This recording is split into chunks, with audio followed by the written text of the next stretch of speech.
Assalamualaikum warahmatullahi wabarakatuh. Bersyukur saya panjatkan kepada Allah Subhanahu wa Ta'ala, Tuhan semesta alam, sehingga saya dapat menjalankan tugas sebagai dosen pada program studi ilmu hukum Fakultas Hukum Universitas Muhammadiyah Bengkulu. Saya Dr. Fahmi Arisani SHMH, mengampu mata kuliah hukum agraria pada semester 3.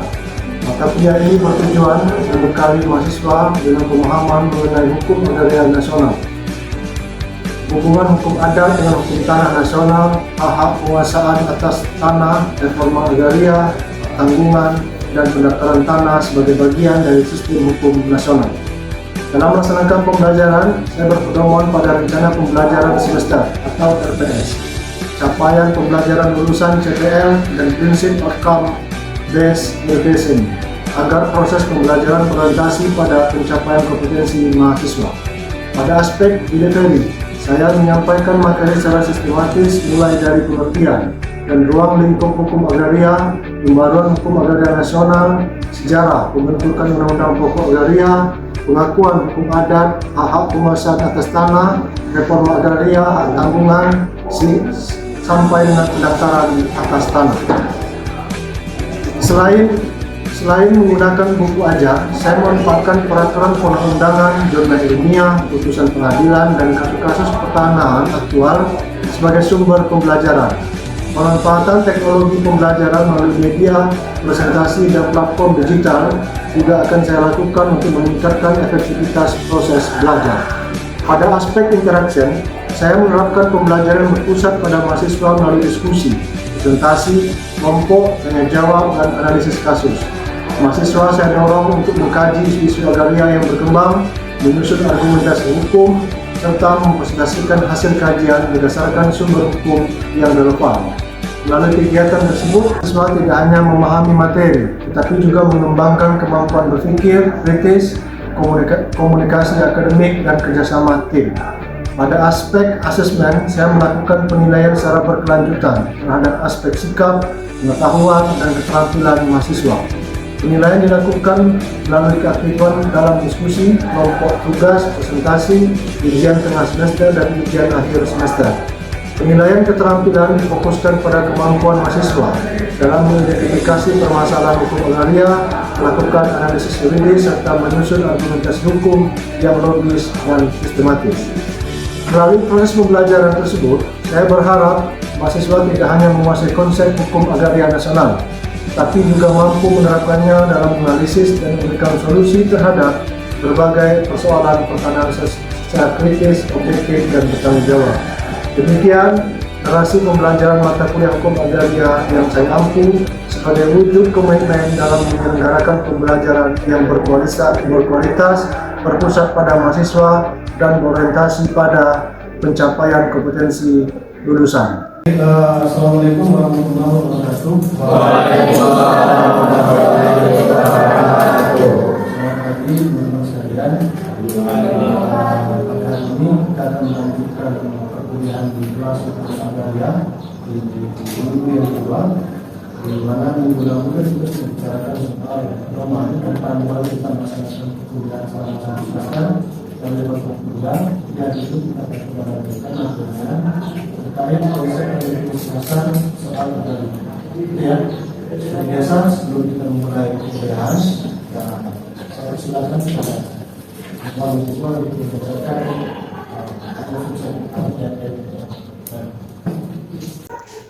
Alam nasra laka sadrak wa wada'na ka wizrak alladhi anqadha zahrak wa rafa'na laka zikrak wa inna ma'al usri yusra inna ma'al usri yusra fa iza faragta fansab wa ila rabbika farghab.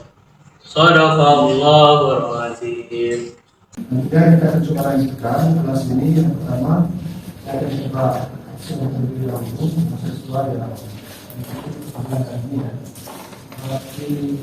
Dewa Muhammad Kevin meninggal lalu mungkin kemudian Vincent Paulus Muhammad Abu, ada apa? Itu akan kemudian Mas.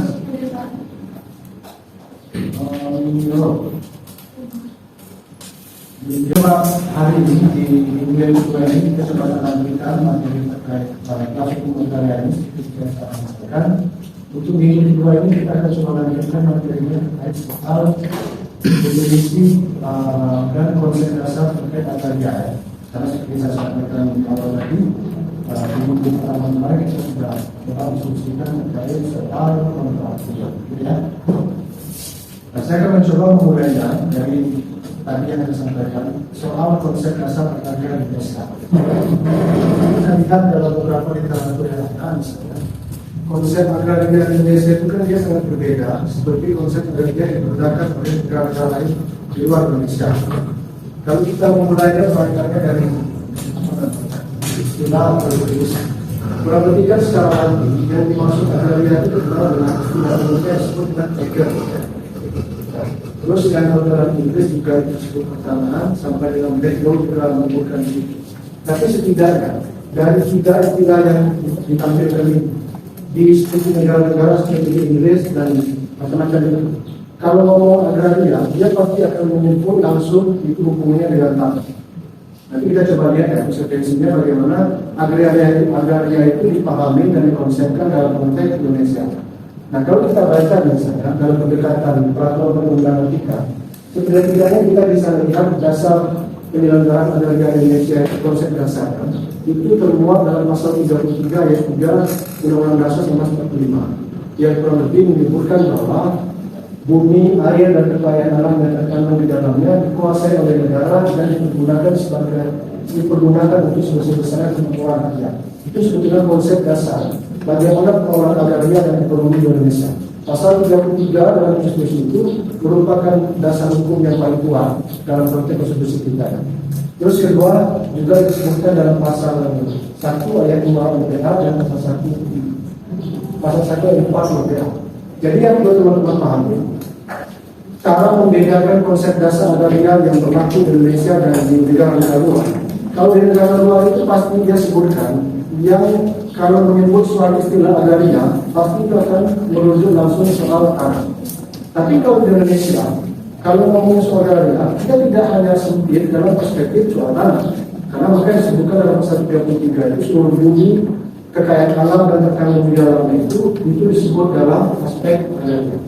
Artinya kalau kita ngomongin soal sumber daya alam lainnya di luar sana itu juga agraria.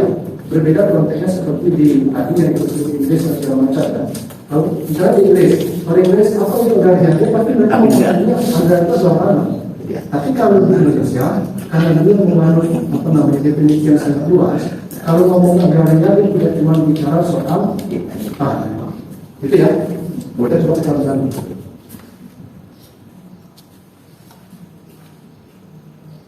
Nah, makanya dari secara istilah begitu, artinya Indonesia itu kan mengandung konsep dan definisi agraria yang dalam pengertian yang sangat luas. Oke?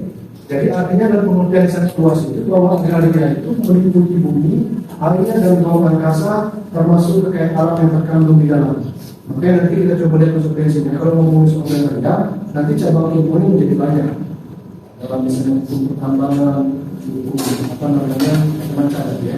Tapi kalau yang pengertian seperti di Inggris tadi, dia hanya menyebutkan pengertian dalam aspek yang sangat sempit. Nah, mari kita lihat misalnya bagaimana sejarah perkembangan terkait konsep agraria. Kalau kita baca dalam pendekatan literatur yang ada, dalam sejarah peradaban manusia itu, setidak-tidaknya kita ditinggalkan semacam sejarah ada 3 perkembangan konsep agraria yang berlaku di dunia. Yang pertama misalnya bisa kita lihat dalam aspek yang pertama, saya mencoba membaginya itu di fasenya itu 3 periode waktu ya. Nah, yang pertama itu yang kita sebut misalnya prakolonial.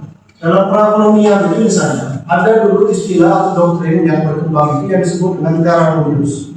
Kurang lebih kalau kita terjemahkan secara bebas, yang dimaksud dengan terra nullius itu adalah daerah-daerah yang disinggahi oleh para bangsa penakut adalah tanah tidak bertuan yang dapat dimiliki. Kata kuncinya menurut Rasulullah itu dalam doktrin terra nullius dalam perkembangan sejarah awal peradaban manusia dulu dipahami bahwa bangsa-bangsa kita sebut penakluk dan pengembara itu misalnya, dia meyakini bahwa di mana daerah yang mereka singgahi itu dapat diklaim sebagai milik mereka, karena dianggapnya bahwa daerah itu tidak bertuan. Tapi kata kuncinya teman-teman dulu, artinya konsepnya dipahami itu dianggap sebagai tanah milik dari orang-orang yang memiliki suatu daerah yang beranggapan bahwa daerah itu tidak bertuan. Itu ya, itu makanya saya buat milik ini. Nah, kalau kita berangkat ke periode selanjutnya yang disebut dengan periode kolonial, itu ada doktrin yang berkembang yang disebut dengan domain perihari. Domain perihari ini pada prinsipnya sama saja. Dulu kalau kita baca dalam pendekatan sejarah misalnya, teman-teman pasti tahu juga sejarahnya. Bagaimana dulu kolonial yang dari Belanda masuk Indonesia melalui penjajahan itu, dia menggunakan azas atau doktrin domain perihari, yang dia menyatakan bahwa terhadap tanah-tanah yang mereka anggap tidak bertuan itu, beban pembuktiannya itu diserahkan kepada masyarakat itu sendiri. Kan ini yang sebetulnya yang kita anggap tidak masuk akal, kan? Kalau kita misalnya baca pendekatan sejarah juga, bahwa masyarakat Indonesia itu pada umumnya dalam sejarahnya itu mengenal baca tulis, apapun itu lah ya, yang agak modern baca tulis dan segala macam, itu kan baru hitungan berapa puluh tahun ini aja kan. Kalau kita bagi misalnya sejak 1945 tahun itu, walaupun kita lihat faktanya juga misalnya, sekalipun sekarang sudah berapa puluh tahun kita merdeka, tapi kan masih banyak juga misalnya orang-orang di Papua dan segala macam itu yang belum bisa baca tulis. Nah, kalau seandainya di zaman kolonial tersebut, bahwa misalnya katakanlah orang punya tanah, tapi pada saat suatu ketika kolonial Belanda pengen memiliki tanahnya Rapi, makanya kolonial itu mengatakan kalau benar itu tanahnya Rapi dibuktikan dengan kami bahwa tanah itu milikannya. Bagaimana saya membuktikan? Apakah mungkin Rapi di zaman itu dulu misalnya membuktikan dengan sertifikat? Lalu ya, yang kita pahami misalnya sertifikat itu kan produk era modern sekarang loh, yang tidak dikenal di era yang dulu. Jadi kata kuncinya, doktrin perihari ini hampir saja mirip dengan yang disebut dengan azan doktrin cara mengukur. Nah, dalam perkembangannya misalnya, sejak Indonesia merdeka itu dikenal ada doktrin yang disebut dengan hak menguasai negara. Yang tadi saya sebutkan dalam pasal 33 ayat 3 Undang-Undang 1945. Yang lebih menyatakan bahwa bumi, air, dan cairan di dalamnya dikuasai oleh negara dan dipergunakan sebesar-besarnya bagi kemakmuran rakyat. Kan kalau kita lihat secara konsep atau doktrin ini, dari tiga progresasi ini sangat berbeda.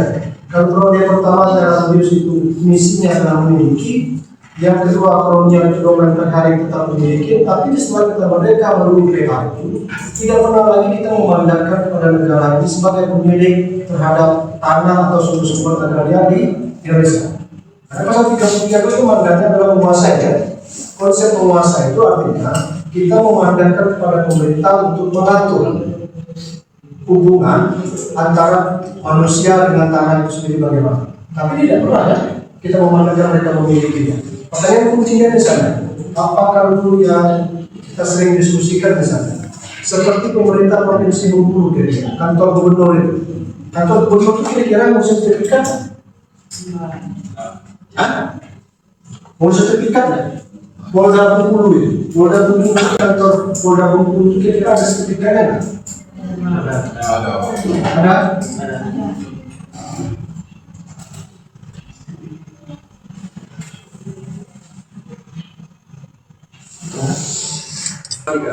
Oke, lanjutkan ya.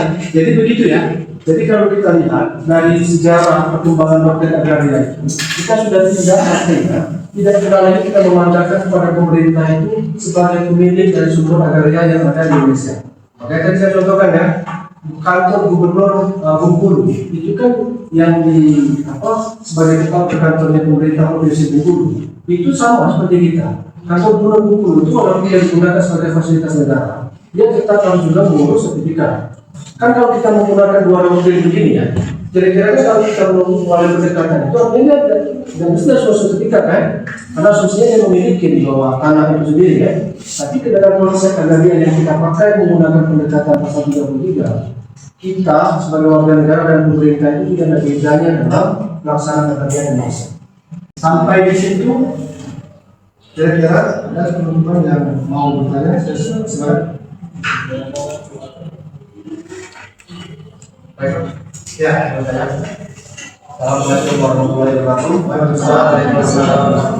Di sini saya berbapak ibu dan doa ingin bertanya, apa yang mendasari pembangunan hukum agraria nasional melalui Undang-Undang Nomor 5 Tahun 1960 tentang Undang-Undang Pokok Agraria? Masih lagi? Perkenalkan, nama saya Muhammad Rani. Saya bertanya, Pak, bagaimana hubungan hukum adat dengan hukum agraria nasional? Dengan hubungan hukum agraria nasional.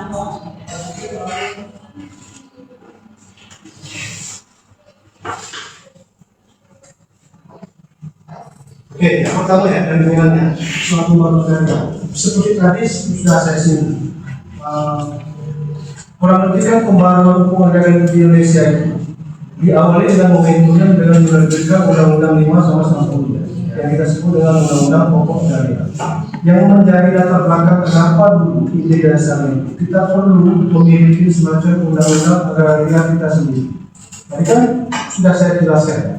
Dulu di masa yang Belanda bahwa di Indonesia itu berlakulah hukum agraria Belanda yang dilakukan di wilayah jajahan Indonesia.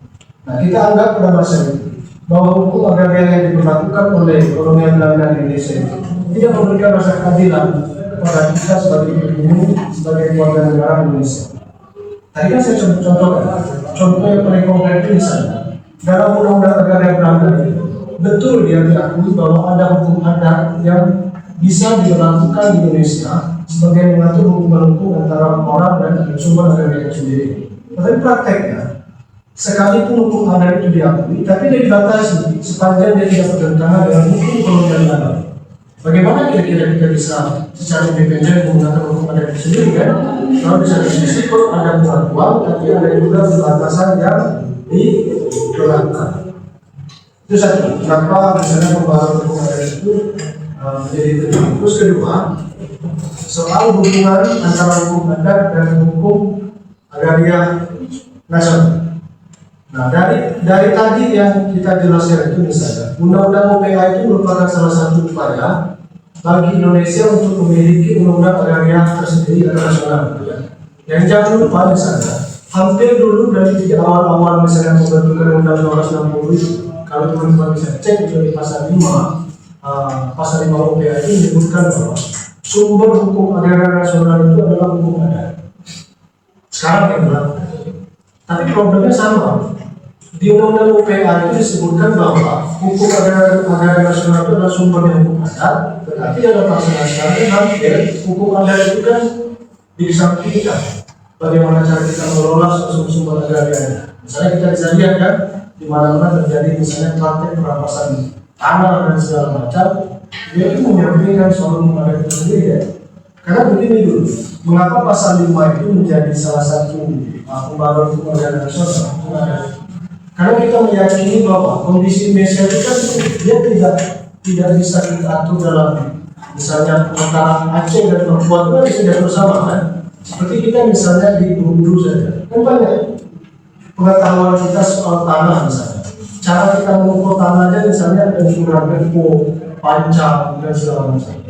Artinya soal pengetahuan kita terkait agraria itu tidak bisa sama, tidak bisa kita berlakukan itu dari Aceh ke Papua itu dalam hal yang sama. Oleh karena itu dulu mengingat hal seperti itu, mengapa hukum adat dijadikan sebagai sumber hukum agraria? Karena kita paham betul sejarah Indonesia itu kita tidak memiliki hukum yang sama terkait dengan agraria di Indonesia. Jadi dua itu ya yang menjadi apa namanya tadi yang ditanyakan.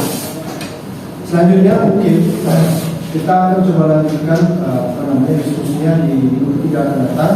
Tapi nanti saya coba sampaikan juga bagi teman-teman juga nanti kita coba lagi di kelompok dan teman-teman di kelompok itu akan mencoba menyusun semacam tugas makalah dan nanti kita akan diskusikan di pertemuan ketiga di minggu depan. Terakhir sebelum saya lanjutkan ada yang kurang lebih mau menyampaikan apa namanya kesimpulan oleh itu dari pertanyaan Saya untuk mengerjakan media dapat dari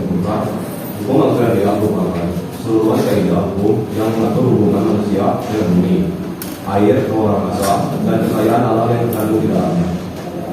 Dalam pengertian luas, agraria tidak hanya mencakup tanah, tapi juga seluruh sumber daya alam yang berkaitan dengan pemanfaatan dan penguasaannya untuk sebesar-besarnya kemakmuran rakyat sebagaimana diamanatkan pasal 23 ayat 3 Undang-Undang 1945. Perkembangan hukum agraria di Indonesia menunjukkan adanya perubahan dari sistem agraria kolonial yang bersifat diskriminatif menuju sistem hukum agraria nasional yang berlandaskan Undang-Undang Pokok Agraria (UPA) tahun 1960. Pembaruan tersebut dilakukan untuk menghapus dualisme hukum, menciptakan kepastian hukum, serta mewujudkan keadilan dalam penguasaan dan pemanfaatan tanah bagi seluruh rakyat Indonesia.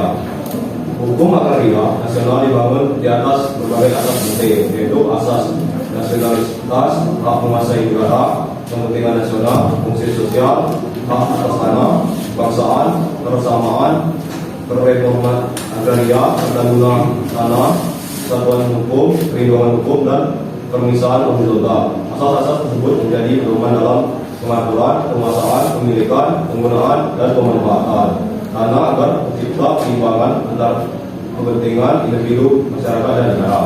Melalui penerapan prinsip-prinsip tersebut, hukum agraria diharapkan mampu menjamin kepastian hukum, mewujudkan keadilan sosial, melindungi hak-hak masyarakat, serta mendukung pengelolaan sumber daya agraria yang berkelanjutan untuk kesejahteraan seluruh rakyat Indonesia. Dengan demikian, hukum agraria tidak hanya berfungsi sebagai instrumen pengatur hak atas tanah, tetapi juga sebagai sarana untuk mewujudkan tujuan pembangunan nasional dan keadilan sosial bagaimana dicita-citakan dalam pasal dan Undang-Undang 1945. Oke, baik, terima kasih ya. Terakhir mungkin sebelum kita tutup lagi tadi yang disampaikan di minggu 3 kita akan coba bagi 2 kelompok ya. Nanti masing-masing kelompok silakan membuat penjelasannya masing-masing dan kita akan coba diskusikan di awal pertemuan minggu 3 akan datang. Secara cepat saya mencoba membaginya kalau untuk kelompoknya itu dari nomor absen 1 sampai dengan 13 itu kelompok 1 dan di 14 sampai 22 itu adalah kelompok 2. Jadi bisa dibagi langsung dan kelompoknya ya. Tapi yang penting saya coba sampaikan terkait penugasan ini kurang lebih standarisasinya ada yang saya tampilkan di depan.